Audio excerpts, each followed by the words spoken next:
How to log out of your account on Valorant.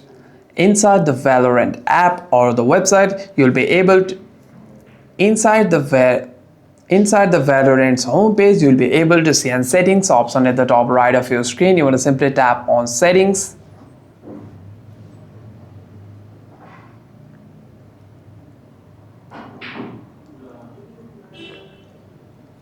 And inside the settings you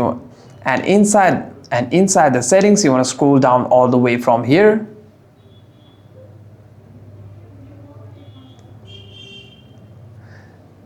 And the very bottom of your screen, you'll be able to see an logout option. You want to simply tap on logout.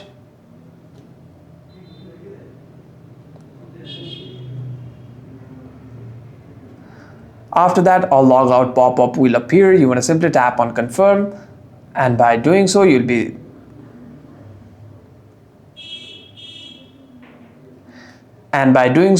redirected to the home page again. And by doing so, you'll be logged out of your account and you will be back on the login page. Hope this video was helpful, and if you have any further questions, do comment down below.